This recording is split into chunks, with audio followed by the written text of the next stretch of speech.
aka Tony Barr, and PTP, aka Percy Thomas. How are you guys doing today? Good. Oh, no mention of the Grand Bayless. Okay. You know, I was going to let it ride for a little bit. I'm sure that at some point during this episode you're going to reestablish it, so I was just going to let it happen. Hold on. I just might. I just might. Potentially. I mean, I'm good, you know. Waiting for these awards to finalize or whatever. Hopefully, whoever deserves it gets it. It's not going to go your way. I'm just going to tell you right now, it's not going to happen how you want it to happen. Hey, and by the way, for the audience, just 2 weeks away from the NFL draft and our first live show. Just thought I'd remind everybody. Throw that in there. Of course, definitely be on the lookout for that, and all the great picks that are going to happen. You know, hopefully, 2 of them going to KC. But yeah, you know, NBA season is winding down. As we currently record this, the play-in tournament is happening. So I thought that we would revisit the season and talk about the awards and who we believe should win them, despite, you know, who may be the favorites. This is just what we believe, you know, who deserves it in our eyes. So I think I want to start with the big fish so quickly. So I think I'll start with Rookie of the Year. Yeah, let's start with Rookie of the Year. That's a small fish.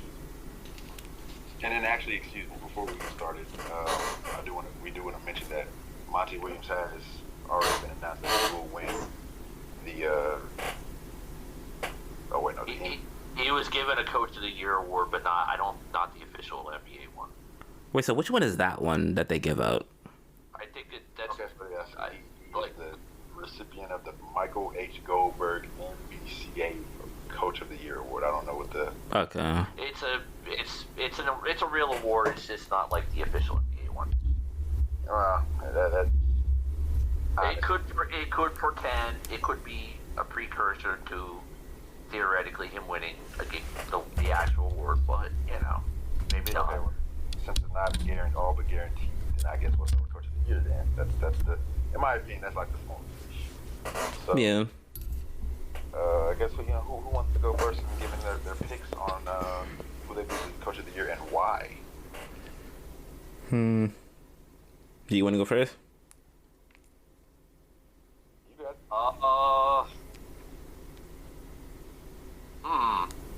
You know who Gramps is gonna I'm not gonna. No, actually, you know what?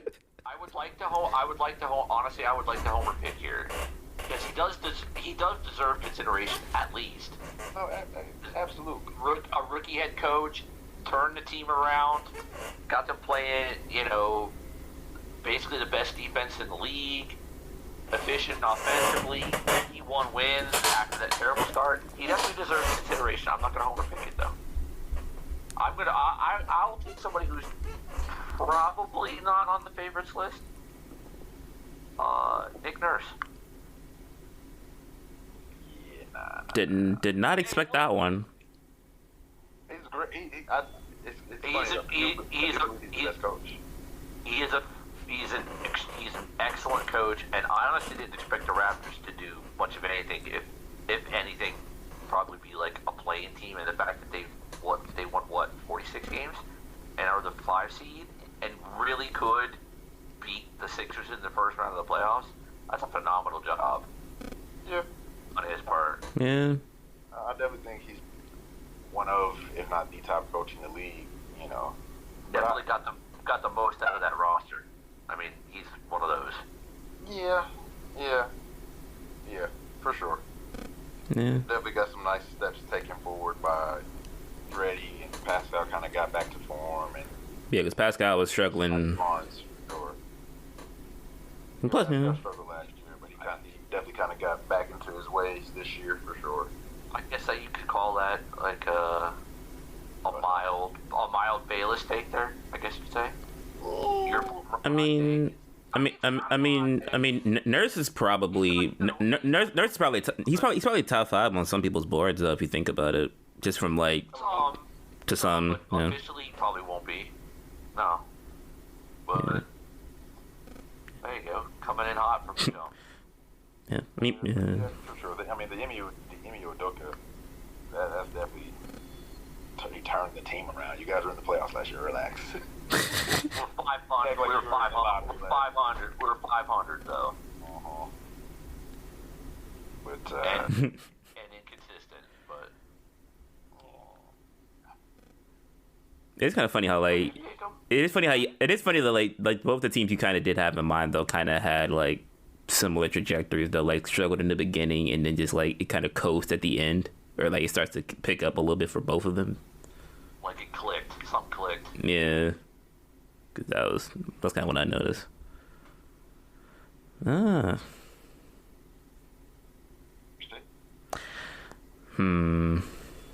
it is who you should not like, you know. Yeah, I mean, yeah, because like I mean, it's who you believe should win. So I mean, I'm not saying that. I know you're not picking him just because you're picking him. You believe he deserves it. Oh yeah, most definitely, most definitely. So it's not just to pick against the great. And I have trust me, I am no Raptors fan. I don't. But I can appreciate what they did and the job he did. I can appreciate the prowess and his ability. So. And I do hope they beat Philadelphia. I really do. That's another topic, though. But I'm probably gonna be boring with mine. I mean, honestly, a part of me did want to say Spoelstra for, I don't know, just the fact that like I don't know if has he won it before since he's been in Miami. Yes. Yeah. Okay. Yeah. Besides one of these hours. Twice. Yeah. I just feel like he's one of those like really like consistent coaches where like, you know, he like tries to get the most out of who he has, and this is probably one of the most surprisingly well-rounded teams that he's had in a minute. But I'm not gonna go with that. I'm gonna just go with Monty, basically because best record in the entire league, and even down the stretch, faced with the predicament of not having Chris Paul for the remaining like month and a half, 2 months probably, and still like then at some point even like being without Booker because I think Booker caught COVID, and still, you know, getting like the Cam Johnsons, the Mikal Bridges, all those guys still clicking, rolling. Actually, you know, to add on to that, I saw an absurd stat that with a lead of any kind after 3 quarters, it was 39-0. Yeah. That's insane. Yeah. And plus, just not like how do I word this? Because people had them kind of penciled in as those teams that kind of made it just due to like, you know, the chaos that was going on throughout the season. But they had to remind people that, you know, it wasn't a fluke. We got a solid team. And on top of that, we're going to have the best record out of anybody in the league with, you know, a potential or, you know, what should be a top 5, at least MVP candidate in maybe at least 2 positions. So that would be my pick, more or less, to, I feel, who deserves it.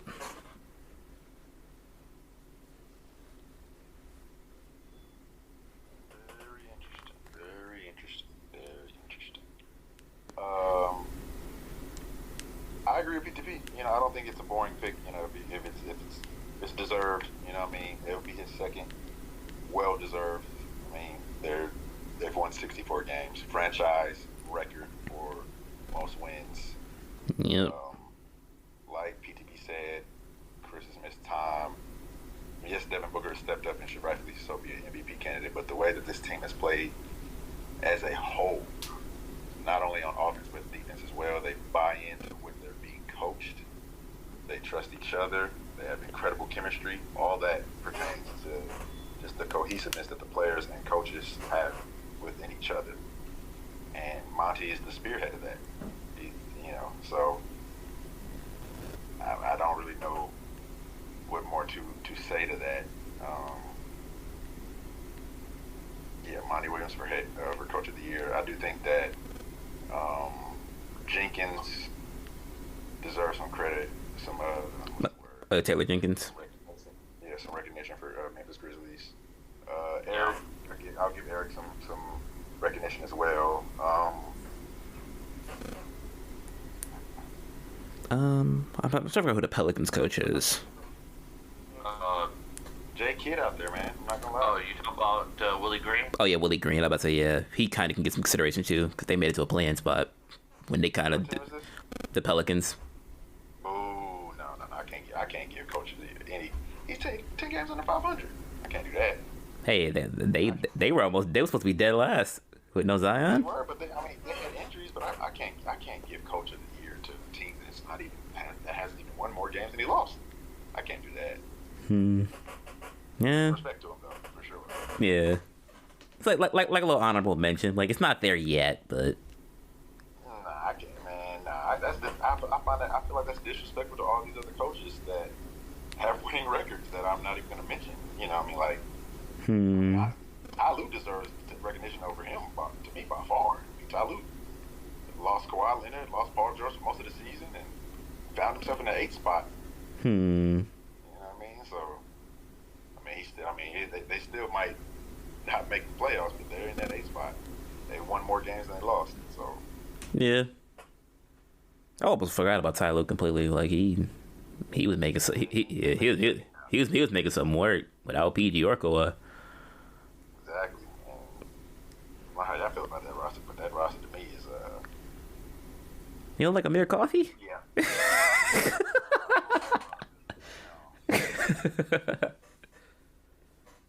I'm not convinced with that roster. Yeah. But it's time, So I got Williams, you got Williams, and Gramps has Nick Nurse. Not bad. Both respectable coaches for sure. Yeah. If I'm not mistaken, both have won Coach of the Year, I believe. Yeah, I think Nurse got it the year they won the championship, I believe. 2019, I think. I think he might have. Yeah. Also, I want to correct myself from earlier. It would seem that Eric Spoelstra has not won Coach of the Year. Oh. So, yeah. That's odd. That's kind of odd. Yeah. I never knew that. I do remember them saying like he's one of the best coaches to never actually get Coach of the Year. I kind of do. Not that you said it. Yeah.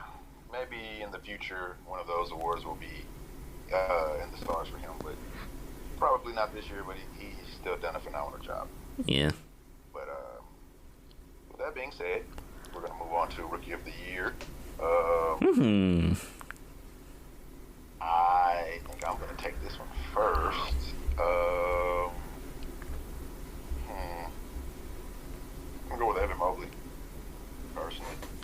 I just think out of all three rookies that are, in my opinion, in this race, he's the one who has established himself as elite on either side of the ball already. I think he's an elite defensive player. Like he really could be on an all defensive team. Honestly, I don't know how they're going to shake those up or how that's going to go, but I mean, if he's not on one, he definitely deserves recognition. That's not to say that Scotty is definitely a good defender. Got all the potential for that spot as well. Cade also has great potential with the size, but I would go ahead and give it to Evan Mobley. In my opinion, as far as like the offensive production, it's not far enough of a difference for me between Scotty and Cade to Evan for me to justify going with those two over Evan Mobley.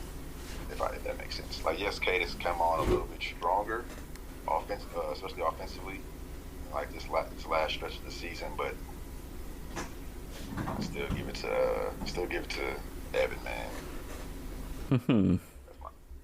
I agree. I can't really add anything to what you said, so I agree. Mobley by a hair, but yeah. All right, now back to what I was saying. So, while I do see the validity in both those statements, with the validity in most of the stuff that Chris said, I'm still, not even from a homer perspective, but literally, like, I'm still gonna put in my hat for Kate Cunningham, mainly because, for one, I feel like obviously he started off the season a lot slower, coming off the injury, adjusting to a lot of things. Same way with all the other rookies in the class, very much so. I feel like down the stretch was when he really kind of showed that it is more or less like the year as a whole and not just based off the fact of, okay, Evan Mobley played, the majority of the season, had like 33 minutes a game. Scotty almost played twice as much as that, 35 minutes a game. But looking at their percentages from like how the rankings are and stuff, Cade's beating them in points, assists, and even from the defense perspective, steals and blocks. Turnover ratio is very high. Who is he beating in blocks? Not beating Evan Mobley in blocks. Okay, now not beating him in blocks. Yeah, he's not beating him in blocks. He's like blocks, rebounds, or field goal percentage. Yeah, I didn't say rebounds and like the free throw percentage. I'm looking at the ones where it's like, yeah, I was looking at those. The block was the one that kind of threw me off because the boxes was like different colors, but yeah. And then he's tied with Barnes in blocks with the 0.7, but turnover ratio, obviously, one's like the more on ball player, or on the hands on player, but I feel like Cade's been getting shortchanged throughout this season. Granted, Mobley and Barnes have been playing really well. They also are in like two of like the more surprising situations throughout this entire season because no one's seen Cleveland developing into this. The Raptors more or less probably were like that 50-50 where you can say like they definitely could be a playing team if it all clicks, which it kind of surpasses that. But Cleveland definitely was like one of those, okay, like Garland took his next step, Allen took his next step. They ended up getting a guy like Levert. It's hard for me to say that like. I mean, Evan Mobley is at worst the third most important person on this team. They don't make this leap without him, nor do the Raptors without Scotty Barnes. I mean, they're both integral parts of their teams, like incredibly. Yeah, it's like I'm saying that. Yeah. They really had Evan Mobley guarding KD tonight. And then it's KD, but the fact that they felt comfortable with that. Yeah, obviously, plus they're going off scouting reports too. Like they've said they could guard the KDs and all that stuff, but I don't know.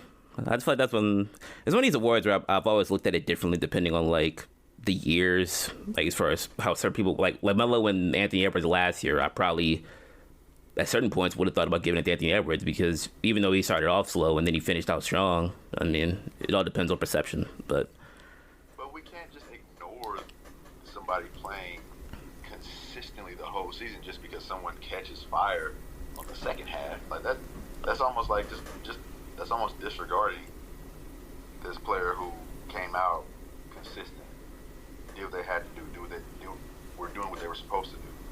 You know what I mean? Like, not. No, obviously, I'm not saying that, but I mean, like, when it came down to scoring at the end of the season, he surpassed them with like 2 points. You said 2 points. I'm just saying, you making it sound like K's averaging like 20 to 21 points, like Anthony Edwards was. I'm not saying it like that, but I mean, if like when you look at it, I think Mobley's averaging like either 13 or 14, like for. And Katie's at 17. Yeah. On a worse field goal percentage. Who's on a worse field goal percentage? Cade. You said who? Cade on a worse field goal percentage. He's averaging more. Who, Cade? Yeah.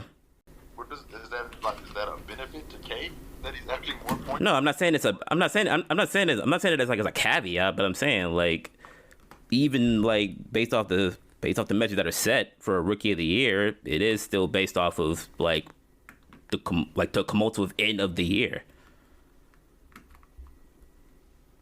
I'm just saying him scoring more points, shooting a worse field goal percentage is worse for Cade's case than it is for Evan. Like, I don't know. I mean, we're talking about. Cade's field goal percentages aren't great by themselves as far as his field goal and his three. They're not really good. But I mean, I'm not really placing too much stock on those specifically for him just because of what team he plays on. I get that, but wait. How would his field goal percentages be a reflection of the team? When you're on a worse team, you tend to shoot worse. The worst teams in the league tend to shoot worse field goal percentages. They're usually not effective. They're usually not an efficient offense. I mean, Wagner was on the worst team in the league, and he shot 46. Who? Franz Wagner was on the worst team. Was on one of the worst teams in the league, and he shot 46. Okay. Well, I did say it tends to. I mean, I'm not saying that like disputes their point. I'm just saying like in most like I don't like in cases like that I can't really see it for that. I mean, I see it more or less just for like I said earlier, like coming off an injury, stuff like that, get back in the flow of things. Then overall, it's like you get put in tougher positions. What injury are you speaking of? Yeah, remember the injury to his ankle from when he got drafted. He did what is ankle? He had an injury to his ankle when he was getting drafted. They was talking about it during the lead up to it. Was it a sprain? Was it a fracture? I know he played 64 games, so. Yeah, I think it was like a sprain. It lingered into the summer league, which is why he kind of played a little bit less down the stretch in the summer league. So because of it. Interesting. Well, PTP with Cade Cunningham for Rookie of the Year. Although we do not agree. I respect. Did you want to shout out anybody's, any recognition to anybody else? I know we talked about the main three, but, anyone else you were thinking of?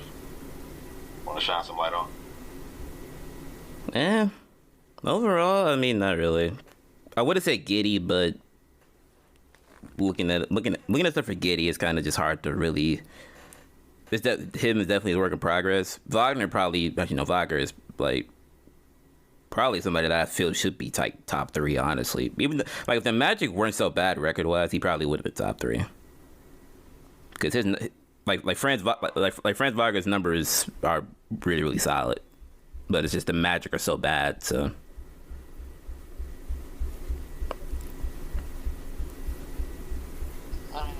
yeah, I don't think his numbers separate him from those 3 though. So if I had to pick between those 3. Cade has the better counting stats of him out of Franz, and Scotty and Evan. Better situations impacted him more. So, but Franz is definitely solid for sure. Franz and Jacob Wagner. Well, okay. Well, that was the Rookie of the Year. PTV says no homer picks, but I don't know. Who knows? we're not gonna like Cade to definitely have a case for it. We're not gonna do that. So next up, we have the Sixth Man of the Year award. Is it really? Not really, in my opinion. But Really, is there anybody who's like even close? There's people in the competition. I don't know if there were people like actually seriously in contention from taking it away from him. But there are people in consideration, like under him, I would say. But I guess we'll get right into it. Gramps, you can take it. Who's Hero. Tyler Hero. No question. Is there even anything to discuss here? Seriously, is there anything to discuss here? I don't necessarily think so as far as the winner. Like I said, I feel like we could give some people some recognitions. I think oh God, who won it last year? Jordan Clarkson. Jordan Clarkson, wasn't it? Jordan Clarkson. Yeah, Clarkson probably. He can still be in it. I know, he'll probably. I wouldn't be shocked if he finished top 3 again, but. Well, he's definitely top 3. Yeah. From something that I've seen. Cam Johnson, Jordan Clarkson. I don't know if I feel like Jordan Poole disqualified himself. I think he started too many games, but he would definitely be in the running. I feel like he qualified, but I don't. That's fair. Yeah. Yeah. What's the minimum you gotta start? Well, he started 51 games, so yeah, that's definitely gotta be. But yeah, for sure, Jordan Clark, not Jordan Clark, excuse me, Tyler Hero for sure, in my opinion. Definitely 6 man of the year. Should have had a hell of an all-star case, in my opinion. But he didn't. He ended up not making it. But, I mean, he's arguably, second best scorer on the number one team in the East. So, coming off the bench, I mean, before the season started, he said he was like those guys in his draft, and he took a step forward. Mm-hmm. So hey, I love to see it. It was kind of strange though overall, because the fact that people didn't believe him when he hasn't been a bucket was beyond me. I was one of them people because let's not act like we don't know. Like the other guys in this draft was like Ja and Zion, and he was like, I'm on their level, and coming off of last season, like he was still, don't get me wrong, he's definitely a really good NBA player, but those guys were looking like superstars. Yeah. I don't think he's like in that same conversation with them. But this is a nice little, I guess, backing up step, if that makes sense. Yeah. Like, it's a nice little, action to back up some of his words. But I still think, I don't think he's Ja. I mean, but he might not be. He might not reach what Ja's getting to, but shoot, the way Zion career look at, he might be the second best in the class. Just because we ain't seeing them. Like, hey, we seeing one and the other one ain't being seen. Not wrong. Yeah, you're not wrong. Yeah, but I mean, yeah, it's definitely his award. Honestly, like there's really nothing. No other person that's really probably getting his way for that one. He locked that up probably before All-Star break. Honestly. Yeah, it's been a while. It's been a while since anybody was in consideration, probably. Well, all right. Well, since we are all in agreement, which does not happen very often, folks. I mean, that's basically a no-brainer, though. There's really not much of an argument against. Yeah, a lot of times I'll be thinking stuff no-brainers, and y'all be arguing. So it's that like that. Because last week, y'all was like, the Raptors are going to beat the Sixers, and I'm like, you guys are insane. Yeah, it varies. It varies. Exactly. We'll move on to the next one. We have, the nitty-gritty side of the ball. Defensive Player of the Year.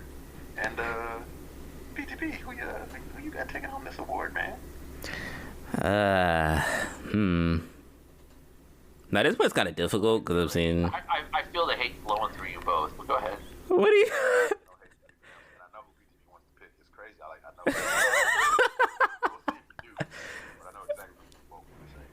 I mean, because... I'll say that too. Cause I mean, because there's like three in mind. I've seen in some places like Bam was the front runner. I've seen Marcus Smart. Rudy Gobert is always a contention just because it's Rudy Gobert. But honestly, I'm probably gonna go with Bam, mainly because even though the numbers don't really show it for him and he kind of missed like time here and there throughout the season, I feel like when he's on the court, his effect on the ball, guarding the top bigs in the league, he might not really alter a lot of shots, but hey, he might not block a lot of shots, but he really does alter like the whole fabric of the game from a paint perspective. Yeah, that's probably what I'm gonna go with. I would have picked Marcus Smart, but a part of me just can't. He's crazy solid though. I ain't gonna lie. A part of me just can't do it. A part of me just can't. You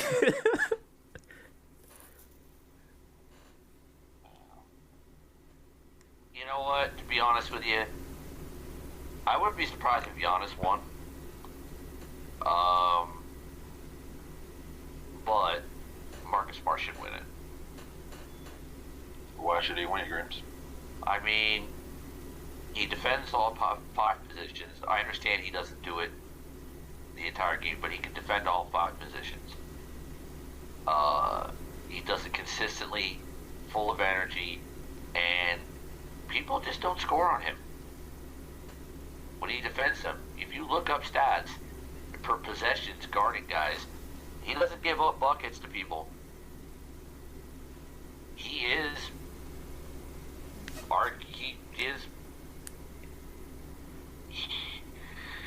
Oh God, I don't know if I really say he's the best defender in the league. Okay. At some point, I was kind of waiting for you to pull that because I feel like that was like sitting in your craw from the time you started. I mean, if you look at it, if you want to break it down, there's a lot of times where you look at where he's guarding guys. He'll guard 13 possessions, 5 different guys on a team, and they'll score 2 points or 3 points. I mean, he is, and yet still runs an offense. I mean, I'm not saying he's like anywhere near the best point guard in the league. I'm not saying that at all, but it absolutely should be him. I would not be shocked if Giannis won it though. I don't know why. I'm getting the feeling, but Marcus Smart absolutely deserves to be Defensive Player of the Year. I know they don't like to give it to guards. That's the thing though. They don't like to give it to guards.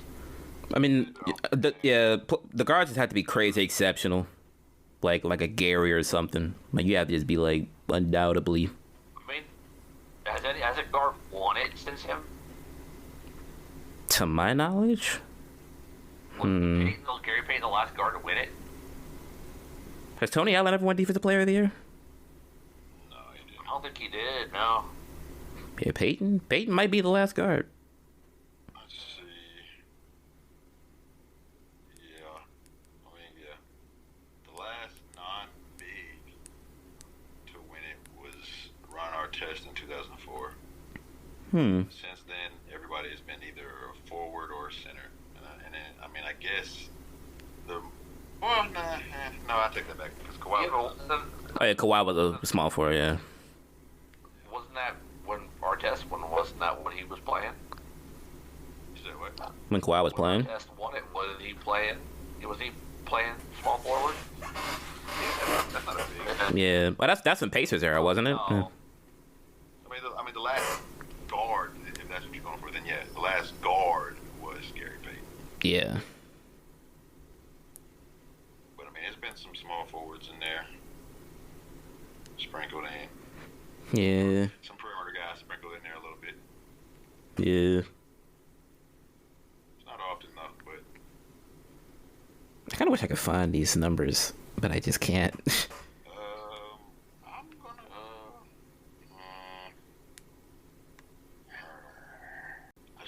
I want to give it to Bridges, man. I really do. Oh. Yep, I'm gonna give it to Mikal Bridges. Yep. I gotta hear this one. I'm not mad at this one though. I'm not mad at this one. Whoa, I mean, one, he guards. I don't the hate it. ball. Yeah. He guards I don't the hate it. ball just like Marcus Smart does. He's bigger than Marcus Smart. Mhm. He has the most I feel like he has like the most usage matchups in the season, so he's guarding everybody. Mhm. The percentages that he's holding those people to, as far as like their field goal percentage shooting on him, is below league average. I'm pretty sure.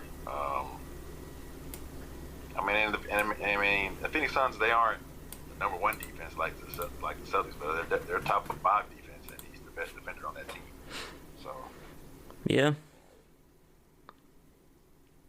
Yeah. I can most definitely see that for him. I think he's played. Has he missed a game this year? I don't think he has, right? no, he hasn't missed a game since he's been drafted. Yep. 82 games, I think. What, 3 years?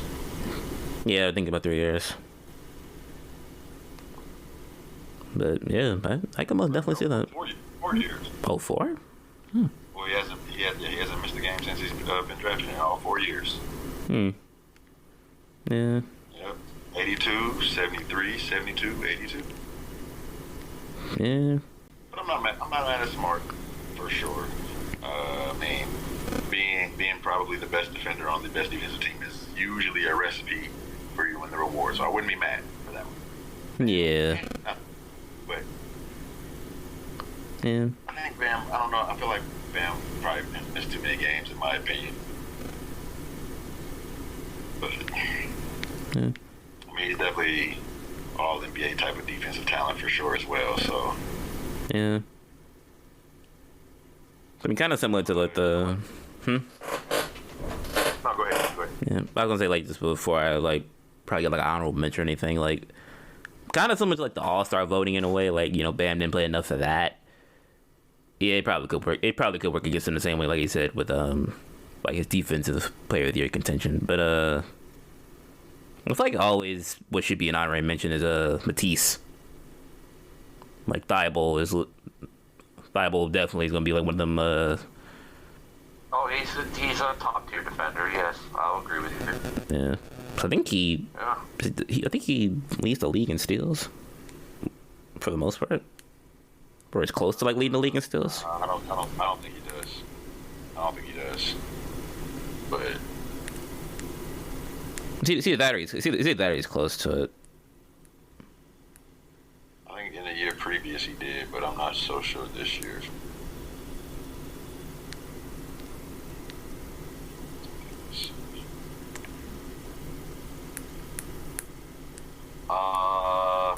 DeJounte Murray leads the league in steals. Okay. Yeah, overall. But what about per? Is he leading per too? Oh yeah, per game, yeah. He's at 2 point steals a game. So Yeah. I'm sure that Yeah, Matisse is tied for third. Yeah. But here's the thing about it, that's a player that like total steals. DeJounte is still the leader, 138, and Matisse 115. Yeah. That's a player we forgot to bring up now that I think about it. I said DeJounte low-key he's been a pretty stout defender since he got to the league for the most part. At least on ball. Yeah, I think so. I do think probably this year it probably took a slight dip just because of his increased offensive responsibility. Yeah. But in the previous few seasons he's been in the league, he's definitely been like he was a menace. Yeah, no, for sure. Man. Definitely put an issue on that end of the floor. Yeah. If you guys don't have anything more, Most improved. yeah, that's what I was moving to. Oh, okay. All right. So the next is most improved. I kind of want to.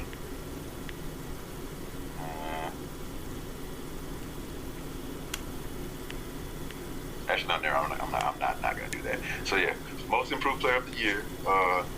Everybody's welcome.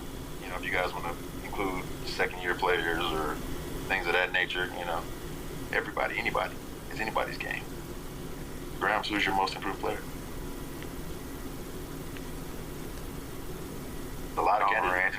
John Moran. Okay. Although, I'm not gonna go too deep into that, but I do want to give a little dark horse love for me, to Darius Garland. What did you say? What did you emphasize? Wait, dark horse? Because I don't know what anybody else is gonna say, so I'm just gonna preface it by saying that just in case y'all fight back or you have different opinions. I'm just, you know what I mean? Cover. I mean, he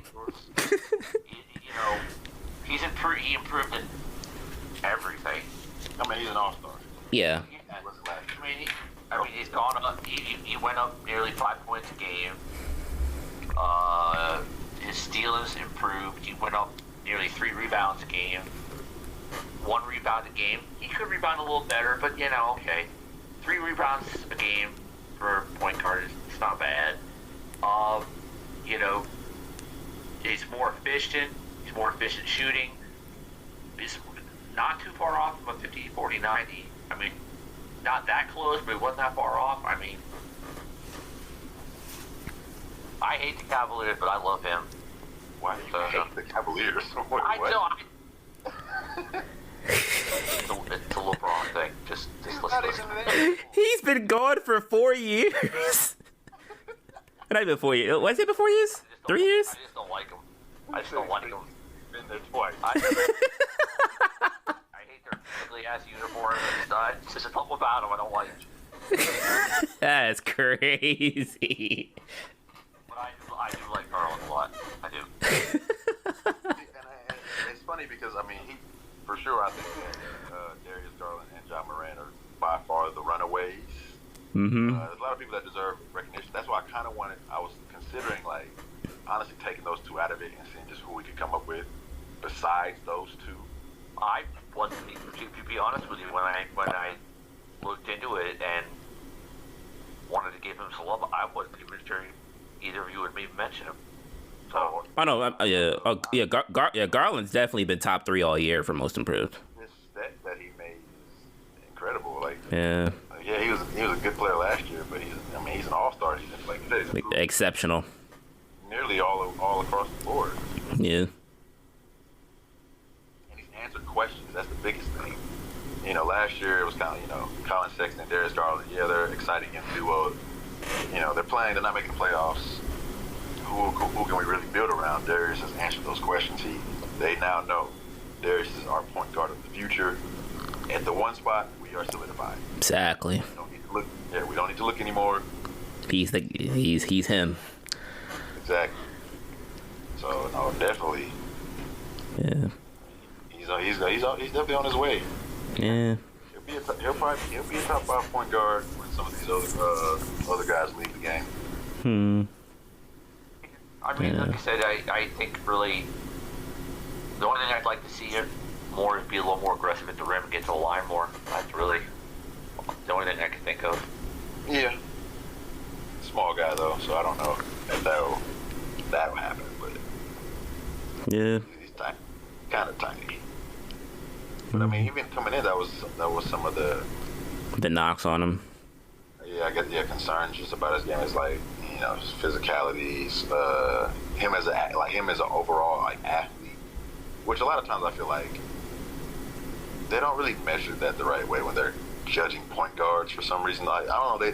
I feel like a lot of times the scouts really worry about like up and down verticality or explosiveness. They don't really. Yeah. They don't really take in consideration like the shiftiness that point guards have. There's been plenty of guys who their knocks have been like they lack explosiveness and you can't stay in front of them. Like that was a knock for Kyrie, you can't stay in front of him. Knock for Steph Curry, you can't stay in front of him. You know what I mean? Like. Plus, like from a combat perspective too, like I think Jordan Bone has like some of the like most elite combine numbers of all time. But when you watch it in game, like it shows sometimes, but it's not as consistent as like the guys, like I said, like that have the knock of them not having it. Because in game, like they're flying. So, but even another one that's even more recent. Talking about Trae Young, he lacks explosiveness. I haven't seen a single person be able to stay in front of Trae Young. Exactly. Not a single person. It doesn't matter. Not a single one. Yeah. So, yeah. But yeah, I mean, I do agree with Graham's. I mean, if we're considering those two, Morant for sure, to me is definitely the most improved. I mean, at a certain point, he was a serious MVP candidate. I mean, and honestly, you can look at like his jump compared to Darius Garland's. I mean, I feel like they were close. They weren't too far off. John Morant was at 19-7 the year before. Darius Garland at 17-6. And Ja's jumped 8 points, 9 points. I mean, he's a sister down, which I definitely don't like to see. But that's because they're a deeper, more consistent team overall too. That's probably that's you got to attribute that to the. Well, I mean, but I don't know if I necessarily attribute that to that. Like if you have a deeper team, he should be higher. As a point guard, you as a point guard, your assist should be higher. You have more viable scoring options. Yeah. Don't get me wrong. I'm not knocking the jumping scoring. I love to see it. I think it's just more so like a change in mentality. Yeah. It's not as much balance as he had in the first season. Well, the first prior season. The closing season and that playing, when he dropped the Warriors off in that playing game, I kind of feel like that was just a big builder to like his confidence in scoring. He just feels like he can just score up there with the best of them. I mean, and the points per game shows that he can. So yeah, a different leap for sure. Whereas he took a giant leap scoring. We already knew that Ja had like great, facilitation skills, great feel for the game, good passer, all that. But he took that next leap scoring wise. I feel like Darius took a leap in both. Like, definitely became a more reliable scorer. But him running the offense, like, I didn't know he was those dimes. Yeah, I didn't know he was gonna take that leap or even be that type of facilitator. But he's definitely in the conversation up there with the best of them. He's just able to, like, his ability to run an offense just like others can. So I mean, definitely important. Definitely nice to see. And then, I mean, I guess I would want to give some love and consideration to Desmond Bain for sure, and then Jordan Poole as well. Those are the guys I just want to give some recognition to. Jordan is a bucket. He's going to be a future star. And Desmond Baines is the first buff dude I've seen with a chop. He looked like a football player. He got a chop. He makes me question Giannis's trainer because whatever they were telling him, it's like Giannis bulked up in the jump shot. You know, took a minute to come back to him, but that man Bane, it's like Bane had it from the jump, guns out. But I mean, yeah. I mean, I kind of wanted to go with somebody that was like outside of, you know, the people, kind of like I said earlier, like the people that you kind of. Damn it! I should have disqualified Ja and Darius then. It's all good. Yeah, it's all good. Yeah, I definitely he deserves absolute consideration. Almost definitely. Broke records and all, but I mean, yeah, just to make it a little bit, you know, different, because I feel like, you know, there's like 2 or 3 names that you can obviously give them, like, you know, the ruling for it. But yeah, like I said, like I mentioned, like I'm gonna go with Jordan Poole, mainly because I think he had a points jump by 7. Field goal percentage is almost, well, it's like 1 up mostly for both of the 3-point and the field goal percentage. Passing assist numbers jumped up, had 4 this year. With the way his role was fluctuating throughout the season, from like, you know, starting as many games as he played like entirely last season, he definitely had like a huge growth period. I mean, start of the season or like later down the stretch in the month, you know, he was cooking. Had a little bit of a slump period because, you know, everybody was kind of coming back. It was like Clay getting his groove back. When were they getting Draymond back? And then now it's kind of he getting back into that more comfortability standpoint with Curry being out. Like he's doing some crazy stuff on the court. Like I forgot what highlight it was where he kind of like split the defenders all in the same like space with the ball on him. It was that. His hezzy game is crazy. Inside out game is literally probably one of the best in the league. Like I said, he's gonna be a bucket. But probably whenever that Warriors big 3 is like done with their run, like retire or like if they leave or anything, they're in good hands. The pool is solid. So if it had to be anybody other than like Ja or Darius, I'd definitely say like he's definitely, him and Murray are like the people I battle with. You know, they could definitely be tied for 3, or you could like have it like 3 or 4, however you slice it. But I'd definitely say Poole. All, you know, deserving. And, you know, as the AOB, I'm not mad at that pick. You know why? Because he gets buckets. Straight buckets. He gets buckets. Well, fellas, moving on to the big fish, the cream of the crop, the main dish, the big chicken. The meat. The most valuable player. Exactly. The most valuable player of the league. Most valuable player of the NBA. Who wants to take this first? Well, we know Grant's gonna take Tatum. It's like, no, No, I'm not. I am not Scooter. Alright.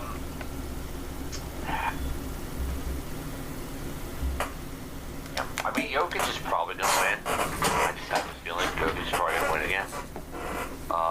But Giannis. I mean,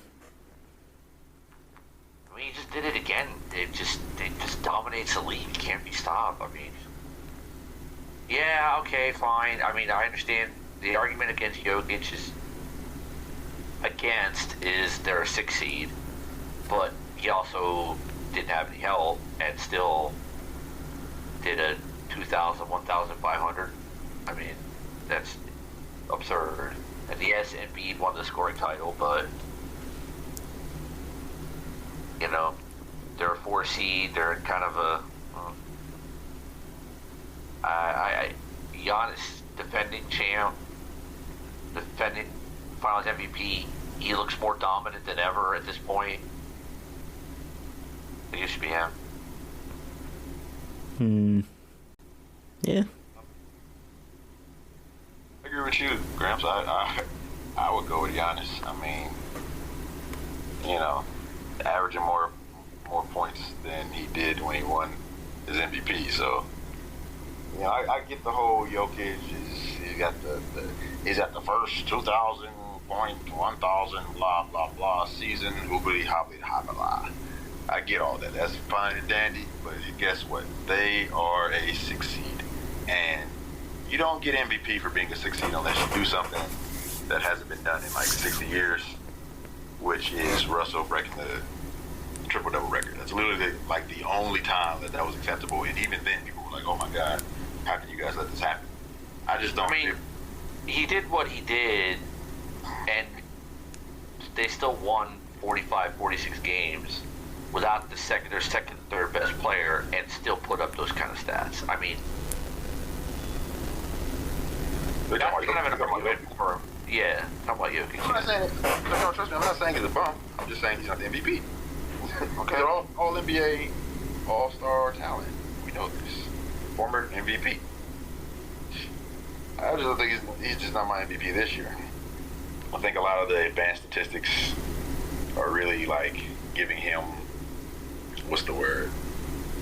The nod and the notch above. But he's not better than Giannis. No, of course not. I don't think he's better than Embiid personally. But I mean, and to be quite frank, this is not even his fault. But James Harden fucked Embiid's MVP case. But that's just that. I'm being dead ass. This is like taking away the touches, trying to get him acclimated to the team. Like what Embiid was doing. You know, I mean, he did still end up winning the scoring title, but I mean, they're playing down the stretch and the fact that they could have been a 1 seed. I mean, if they were the 1 seed, this is a different argument altogether. Yeah. And they probably want the 1 seed because James has been, you know, pooping the bed. Getting locked up. Because it looks like he has no burst anymore. And if he's not making a contested step back 3, then James Harden as a scorer just doesn't give you the same fear that he used to. Yeah. I mean, he's still a great facilitator and passer. He can still run your offense, so that's going to be there. But you want him to be averaging 25, 30 on good efficiency. I just don't know if he's going to be able to do that consistently anymore. I'm not convinced. Yeah. But, I mean, we'll see in the playoffs for sure. But yeah, I mean, I don't want to say that Jokic isn't deserving because, I mean, in my opinion, it's like really, you know, 3 to 4 people that you can make a case for. He's just one of those people for sure. Yeah. I just wouldn't have picked him this year. And, you know, the seed does matter to me. I mean, it does. I mean, I get that he's missing his 2 best players.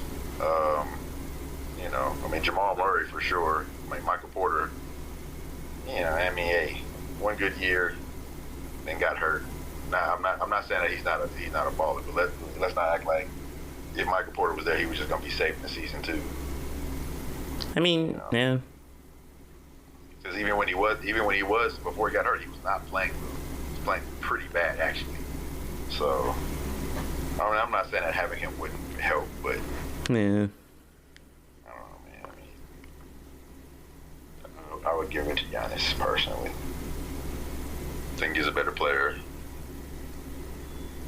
Yeah. He's a better defender. Yeah. I can see that.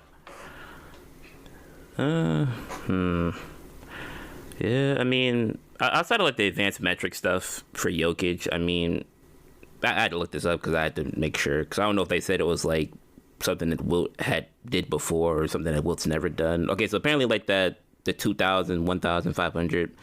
It's something Wilt never. It's something even Wilt Chamberlain has never done in a season. So I mean, only by assist for sure. Yeah, by assists. Yeah, like the points and the rebounds has probably been done, but oh yeah, for sure, multiple times probably. But that might be the only thing that works in his that works in his favor, just from like how they like the historical stuff. So, but the PER thing does work for Giannis as well, which also is in the same realm as Wilt. I mean, I feel like I'm pretty sure both Jokic and Giannis are like. Pretty sure they're both like at the very top, aren't they? As far as yes. Jokic's PER is 32.9. Giannis is 32.1. Yeah. What's the all-time PER? Like,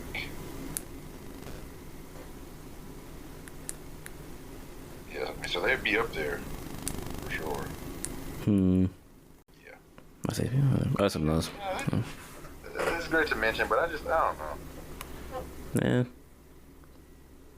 I mean, because now I'm thinking about it, like Giannis is probably going to win the award because, like you said, numbers are higher from the year that he did win. Shooting numbers definitely are looking like they're going to be very much, on a good uptick. He's taking more shots. He's knocking them down. As wild as it sounds, personally, I want to give it to Booker just off the fact of best record in the league on a solid team. I definitely agree with you on that one, but it's just like the bigs have been going so crazy statistically that it's hard. Yeah, it's hard for me to justify giving it to him when you got people averaging 30. Yeah, it's like Embiid's averaging 30. Giannis is literally doing it all. Jokic he throws a headband on and he breaks a record again. Like, it's a lot of like the three-headed monster as far as like the bigs fighting for MVP makes it so much harder for him to like get his just due. But if it was up to me, that would be like my luck. So insane. Yeah, but based off what I feel is definitely possible to happen, I'd say Giannis.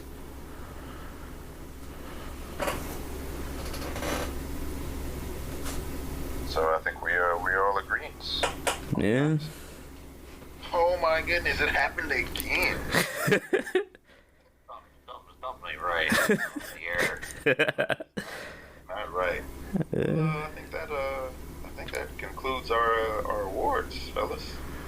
Unless you want to do a quick not all three, but you want to do a quick all NBA first team. Well, first team. We don't have to. It don't have to be a long debate. Just yeah, we can. Let me think. Let me look at something and think about it. I'm not gonna look at anything, Gary. I have it. I have to make sure I'm not forgetting anybody because you sprung it on me. I can do it off the top of my head. Probably. I'm sure you can. I'm sure you can. Where you go ahead, take it first. I'm gonna say why you think. Yeah. NBA first team. Jokic, Giannis, Tatum, Luka, and Booker.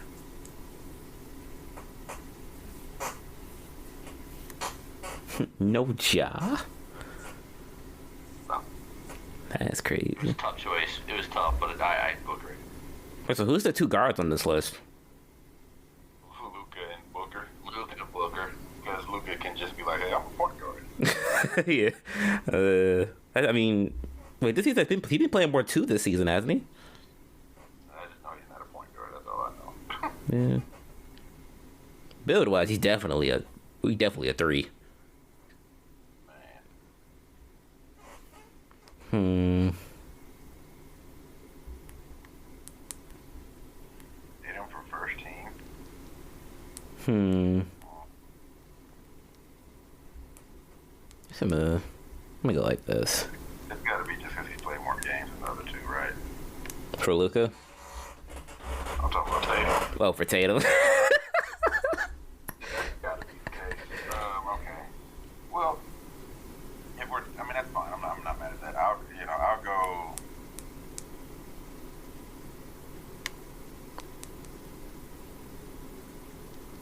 I think I have the name list actually. I would place with LeBron or KD because they probably haven't played enough games. I think that they both have better seasons individually than Jason Tatum. Not to say that Jason Tatum didn't have a great season, obviously he did, but LeBron and KD both averaged damn near 30 Yeah. on 50%, I'm sure.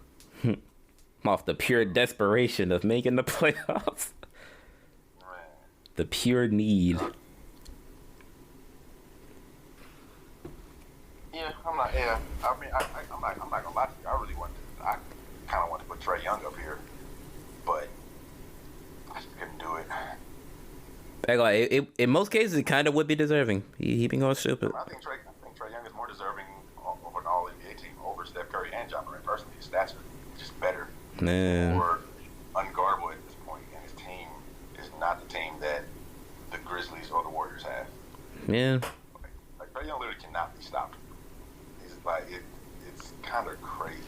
Well, off the screen, half court, full. And his passing, his vision's also like top notch. Yeah. People want to underrate his passing. Yeah, I got the same one. I guess. Yeah, I mean. Fuck all that. Fuck Jenny's first team. Fuck all that. LeBron James first team. I take it back. You could let it happen. Because what I'm seeing is it looks like they're putting him on second team, so that means he's playing enough games. Fuck all that. LeBron James first team. There's no way. I'm sorry. Yeah, it's that, man. Yeah. Yeah, I mean. He had a better individual season than Jason Tatum. Yeah. To be honest, I don't think Bron. The only reason they probably would have put Bron on second team was because like the Lakers didn't make the playoffs. Yeah, they didn't make the playoffs, so. Well, LeBron, if the Lakers made the playoffs while Bron averaged 30. He's first team. Yeah, he's first team. And like all NBA teams are supposed to be, individually based, and that's it. Period. True. It's supposed to have no team success attributed to it. It's just your individual success. That's what it's supposed to be. Mm-hmm. But sometimes it's not always the case. But yeah, nah. Bron averaged 30, shooting 52, 36. Yeah, nah. Yeah, LeBron first team. Respect to Jason Tatum. Yeah. Bron my first team. Yeah. And he can play point guard, shooting guard. They can put him in center. And sometimes in the season He did play some center. it's ridiculous. Ain't no way he should have been having to do that. LeBron James first team. Shoo. Because I'm right. Boo to you, sir. Boo to me. Boo to you, sir. Tomato? Can you look me in my eye and tell me that Jason Tatum had a better individual season than LeBron James?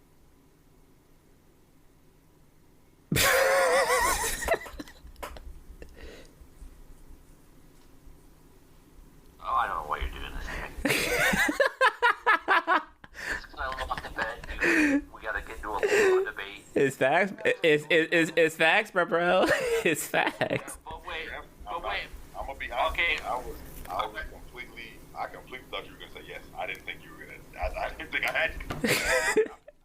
All right, but answer me this. Mm-hmm. Why then, if you want LeBron first team, okay, why take Tatum's spot? Because you can't take Giannis's. I'm pretty sure he's played a better percentage of small forward this year than any other position possibly, other than point guard.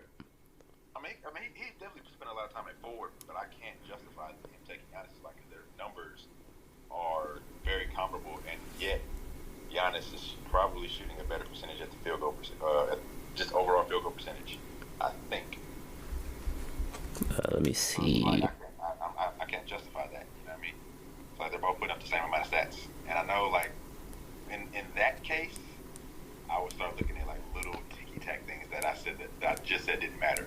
So like winning, I wouldn't use it as a thing to put somebody else over somebody else. But if they're like literally like the same, then I have to start looking at tic-tacs, like PER and is this team winning and shit like that, because they're both averaging 30 points. I think Giannis is averaging 30 and 11. I think LeBron was averaging 30 and 8. I want to say. Yeah. Both shooting 50% plus. I mean, shit, KD literally could be over Jason Tatum, honestly, too. Shit, he's averaging 32, literally. Wait, KD's played over 60 games this year, hasn't he? No, he played about the same as LeBron. They both played like 55. Oh, 55, okay. KD was averaging 37 and 7. Very LeBron-like. Yeah. Shooting 51%, 38% from 3, and 90% from the free throw line. Dangerously close to a 50, 40, 90. Dangerously. Plus, on a random side note, can we just acknowledge how Giannis has not dipped under 50% field goal shooting since 2015? This is a beast, bro. Like, I'm just looking at that is just crazy. Brown is a top 3 power forward of all time. Like, most definitely, because that's an absurd streak to have that much consistency at the basket over that stretch. That's the. He's gonna pass Charles. Gonna pass Carl. I mean, at his trajectory. I mean, I hate to say it because I love me some KG, but he'll probably pass KG. I mean, his accolades are better already, honestly, because he has 2 MVPs and a Finals MVP. I don't think, KD doesn't have that. But I mean, that's KG's own fault. That's a different conversation. Yeah. Should let Minnesota along that time ago. I know it was different times, but he wasted his career there. First time he got a team, won a chip. Yeah. So, yeah. His career could have been completely different. It's so 50-50 for them. It's like, yeah, he screwed us over because he didn't leave earlier, but then they also screwed him over because they was tampering and messed up their draft. No, it's really crazy. I don't know how many of you guys in the audience know, but Minnesota Timberwolves was doing some fuck shit. Ended up losing like what was three draft picks. Yeah, I believe so. Yeah, and like Kevin McHale got suspended and all type of. They tried to do some under the table type contract shit and got caught. Yeah. It cost KD a lot, and they let people walk for no reason. You know what I mean? Like it was. Not to mention that the next 3 classes, I'm pretty sure had at least one Hall of Famer or one All Pro in all the 3 years that they just let. Like they didn't have a pick for it. Yeah, they didn't really they didn't really use KG well. They kind of wasted him. Yep. You know, there were times when he was considered like best player in the league, and that team was not good enough. Front office didn't do a good enough job. But yeah, did you say your first team, PTP? No, I didn't go yet. Well, I was gonna say, cause I think you said the whole thing about trading. I kind of want to put him on here over Ja. I cannot lie to you. Yeah, fuck it. I'm swapping it. Yeah, I'm swapping it. Fuck it. Trey, Booker. I kind of swapping Tatum with KD too, since Bronzo's second team. You gonna hurt my feelings. I had to think, like, hey, with the threshold, hey, it's enough. And I got Giannis and Embiid to round it out.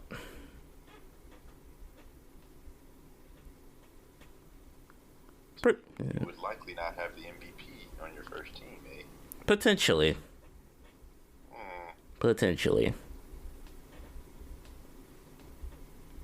Interesting. Okay. Grams, how do you feel about that? Does that hurt you inside? Just a little bit? To my core, but I guess my one word answer is ew. I mean, you know what I'm saying? I mean, I'm Jason Tatum is a bucket. He's knocking on the top 10, but I mean, he's still. I mean, look, these guys could all arguably be. You can make cases for them all. They're certainly at worst second teams. So I mean, it's not far. What he's saying isn't far fetched. Just, you know. And I would for sure. I mean, if Jason isn't first, he's definitely second. Yeah. I will give you that. It falls under the umbrella of like, hey, we know these guys are going to be good, but hey, it's levels, In less games, they're giving 30. Listen. You got two of the three most talented people to ever pick up a basketball. You can quote me on that because I will never back down. LeBron James and Kevin Durant. Hasn't been more than one person more talented than them at the game of basketball. Not really debatable. At this point, it's not debatable.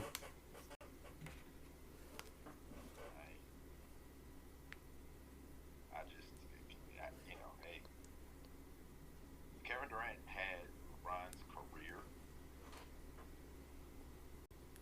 There'd be a statue for him.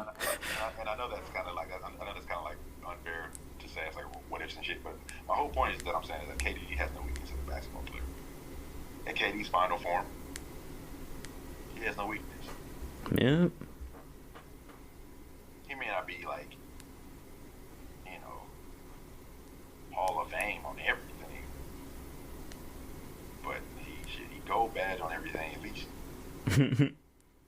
Probably Hall of Fame on some of the get like the difficult shot or whatever, what have you. Post fade ace, something. Nice. Well, any last thoughts on what we've talked about, or any hurt feelings you want to address, Gramps, before we close? No, but about my Gramps Bayless moment for the show. Oh, this the high tech, ain't it? Is it gonna be bad for you? No, I don't think so. And I don't think it's that hot of a take, but people will beg to differ. And I've already said it once today, so this will not come as a shock. But before you close the show, because the matchups are set. By the way, the Timberwolves won. Yeah. Of course they did. Well, not by much, but no thanks either. but I'm sure we'll revisit this next week. But Are you gonna get to it, man? Celtics 5. Celtics in 5 against who? I know you're not talking about The Nets. You heard me. You want to bet another jersey? I said it with my chest. Celtics in 5. Bro. That is. Celtics in 5. This isn't even Bayless anymore. This is Mad Dog. What was that? KD and Kyrie can try to score all they want, but we can defend everybody. Nobody else can consistently score on that team. We have to play the best defense. You heard it. They can have their 70 points, but they ain't gonna. They likely won't even hit 100. Celtics in 5. You heard it. I say it with my chest. And no, I'm not betting another jersey because I don't have to buy a goddamn Lakers one. I said it with my chest. Here's the thing, Gramps. And I feel like here's what you may not be understanding. I'm not saying that the Celtics won't win the series. I think they have a great chance to. But these teams aren't lopsided enough for me to say that you're gonna gentleman sweep Kevin Durant. It's just not happening. It's not that much of a night and day scenario to just say that Tatum and Brown are like smacking Kyrie and KD. This isn't LeBron. Steph Curry, Clay. Let me ask you a question. Cleveland played like ass tonight without Jared Allen, and they were within single digits. I mean, they're You're telling me they're a good team, but you're comparing apples to oranges. Different no, context. but if Jared Allen plays tonight, does Brooklyn win that game? Because Brooklyn played. They probably still do because Drummond ran the paint. Kevin Durant. Do you have Kevin Durant? No, you have Jason Tatum. A definitely a nice piece that's getting there, maybe perhaps.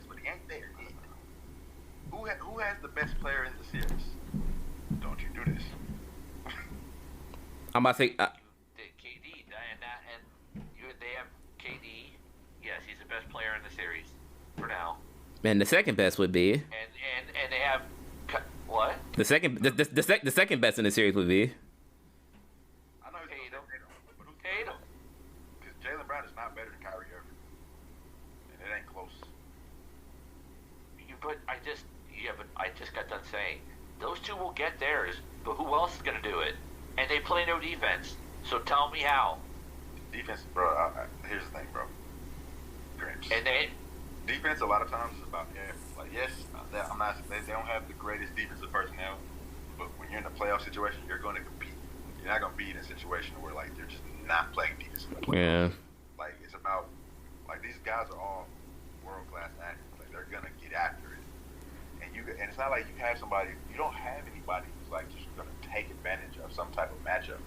You know what I mean? Yeah. Jason Tatum's gonna be guarded by Kevin Durant or whoever else is like 6'8", 6'9". Like yeah, he's gonna get his points. I'm not even saying he's gonna stroke, but I'm saying like there's nobody on this team where like it's just like a matchup straight up nightmare. Yeah. Like when the Suns just couldn't do when they had no answer for Giannis. Like when DeAndre Ayton would go out, they had Jay Crowder on Giannis. That is a nightmare. Yeah, or Dario Saric, like it ain't working. Yeah, like that's the type of situation. Like I 5 games against KD and Kyrie. That's hell. That I ain't gonna lie. Literally on paper and on the court, that's hell. That's hell. That is literally hell. Have Jaylen Brown, but they lose to Cleptron last year, and this is a better Nets team than it was last year. Yeah, but I say like I mean they added shooting, and it is as much as the media paints it. Yeah, as much as the media paints it, I mean, shoot, Big might be on the way back. That's the height. Like, I mean, if he plays at least 40%, that series becomes definitely a lot harder for you. I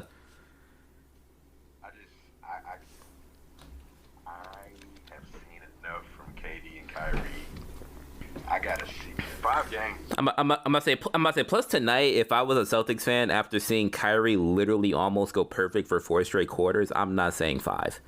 I can't say 5. He hasn't eaten in like how many weeks has Ramadan been going on? He's not even eating right now. I don't want to hear that Ramadan Kyrie crap. No. He's not eating right now, Gramps. He's not eating. I said what I said. I said it with my chest, and that's it.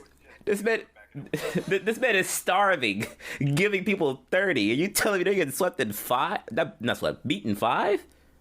Who's guarding Kyrie? Let me not say that. Who's stopping Kyrie? I know they're gonna put. Yeah. I didn't say completely stop. I said Kyrie and KD will get theirs, but who else is going to do it? They're not going to score 120 a game because Kyrie and KD aren't going to score 120. They're gonna. So you're telling me that between Seth Curry, Patty Mills, Bruce Brown, and who else are their role players that they can't they're gonna get open shots all game. Yeah. Are they? Are they not? No. Okay, I gotta put this. Knowing the personnel that the Celtics have, right? And on paper, the matchup being KD and Kyrie, right? Do you think you guys have the discipline to just not really like full on key in if Kyrie or KD starts to cook, that the corners don't open up? Because the corners will open up. You say so. No. I mean, I'm just asking. Like, say Kyrie has 12 coming out the first. Will they be disciplined enough to just still value that one-on-one matchup with the top-ranked defense, or does somebody slide over and then Steph gets open for a 3? No, I believe they'll stick with it. Hey, they'll probably have Marcus guard him more than anybody else, probably. Yeah. You said it with your chest. I mean, Hey. like I said, I wouldn't be surprised if you won the series, but 5 games. I can't see KD losing in 5 games. KD is still like in his prime, like still arguably the best player in the NBA, and he still has a healthy Kyrie Irving who we've seen in the playoffs can literally on any night be the best player on any team, going against anybody. It doesn't matter who's on the court. Steph Curry, I can be the best player on the court any given night. Kevin Durant, I can be the best player anytime. LeBron. I could be the best player any given night with anybody on the floor. I gotta see it. That is gentleman's sweep. I don't know. I see that. Just gotta see it. That's all. And then even based off last year, if KD has a normal sized foot, he's playing the Hawks. Like I can't say he getting out there at 5. Facts. It's gonna take. It's gonna take a lot. Because KD's pride ain't gonna let him get out of here in 5. At this point in his career, he's gonna take a lot to get him out of there in 5. Tatum better drop 60 every game.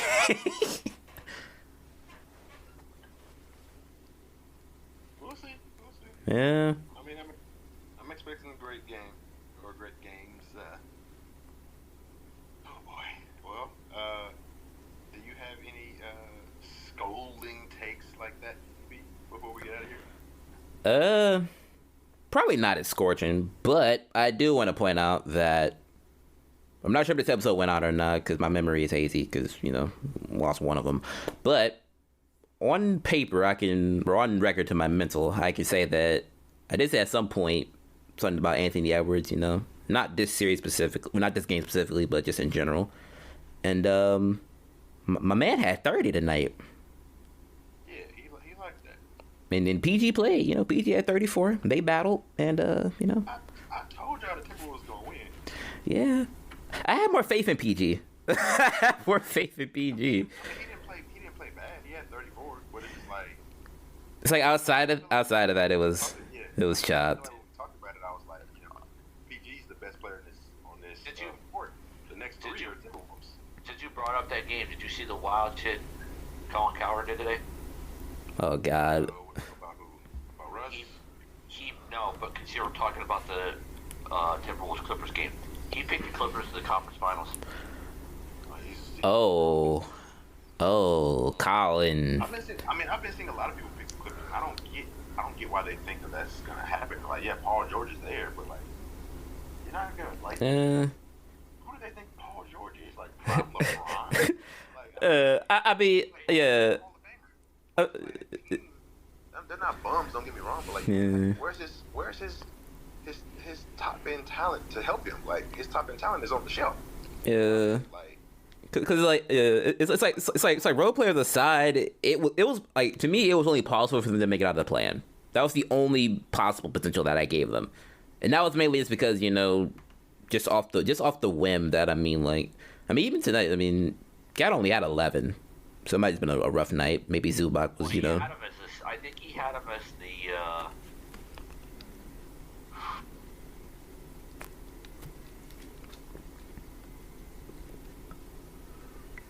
I don't remember exactly what he said, but I believe he had him in the conference finals. Yes. The amount of teams he had them going through is nuts. They half of the bracket is not cake. But That was wild. Yeah. But yeah, that's all I want to say. Edwards might be a bigger X factor than expected going into the next round. Fair. Well, okay. Well, I guess I'll throw my little tidbit in there since we're getting wild and crazy. I promise you guys. I've said this before. Yep. Don't let Chris Paul win a ring, because I'm gonna get belligerent. That's good. I'm gonna get belligerent. Chris Paul wins a ring. Best point guard ever. And I won't listen to anybody. I'll tell you what. He wins a ring. You record a little snippet of your belligerence yourself. Post it up on the YouTube channel. Okay, I will be inconsolable. They can't hold him. Because you have nothing to go at me about. Yes, Steph Curry is a better offensive player, not a better passer, defender, leader, IQ. None of it is there like Chris. Chris Paul goes to every franchise. They have franchise winning season. He turns franchises around. Literally. If it wasn't for a hamstring, he'd already have a ring. enemy is himself. If he wins a ring, he's the best point guard ever. He's literally the evolution of Isaiah Thomas. He's better than Magic Johnson. Better than Steph Curry. I don't care. I don't care. I don't care. To be honest with you, I'm not really arguing with you that much. He, just like Kevin Durant, although there's no LeBron James in the point guard argument, he's the perfect player for his position. He has no weakness. When he wants to be, he is an elite scorer. He's an elite defender, an elite passer, an elite leader. Makes his players better. Can play on and off the ball, as we have seen with the Thunder, with the Suns, and with the Rockets. Hey man, look, I'm sorry to tell you this because maybe you expected it, but you're not. I don't think you're going to get that much pushback from, at least from us. Maybe not, because I'm hurt. I've been prepared to say it already. That's my thing. Because all right, well, I like Steph, and I do. And he's got 3 rings, and he played on those teams, and he deserved those rings. But the context to me matters with those rings. That's all I'm saying. That's all I'm saying. Yeah. They absolutely matter. And some teams get more fortuitous runs than others. We know that. That's all I'm saying. And if Chris Paul had Kevin Durant, my God. Literally.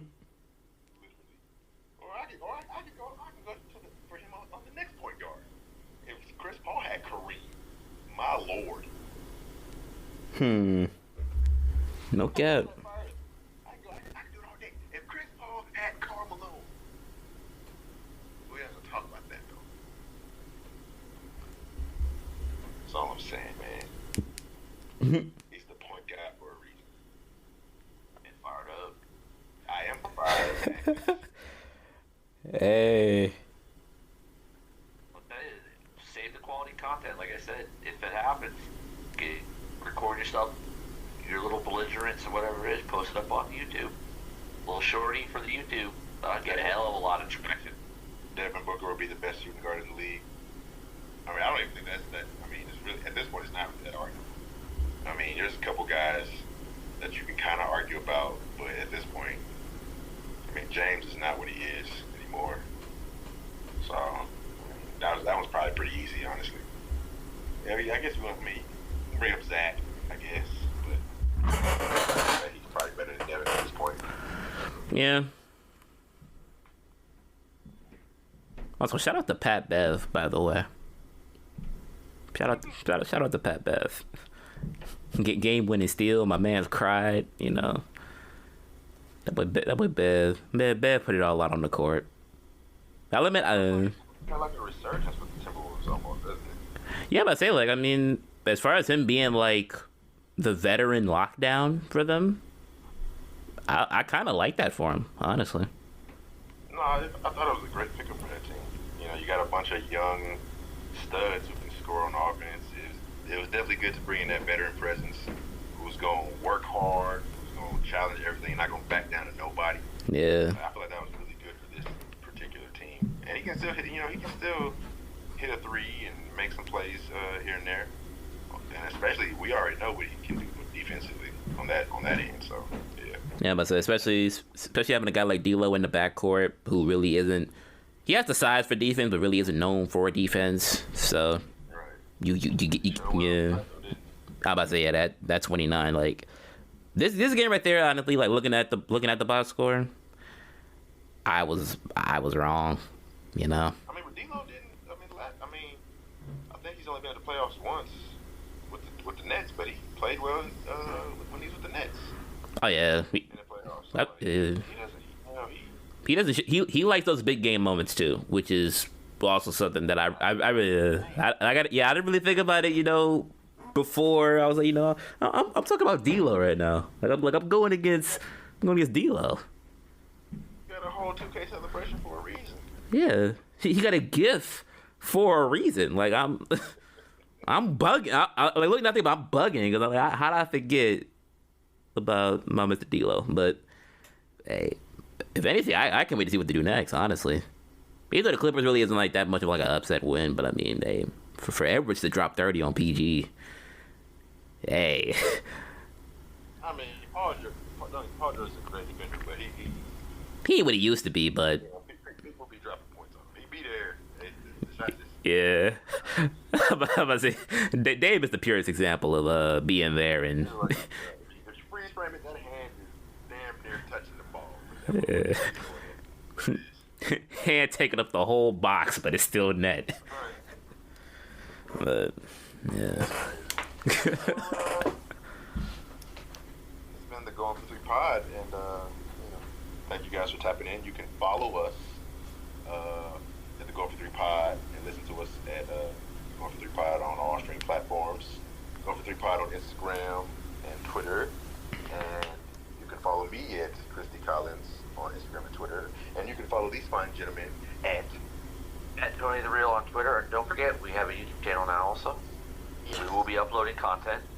And you can follow me at PTP_89. Also, if you listen on Spotify or just any like platform at this point, Apple, whatever, start leaving ratings. Because I never really thought about it until now, you know. We have no ratings on Spotify. So if you like what you're hearing, give us some stars, man. Helps out a lot. Gets us up there.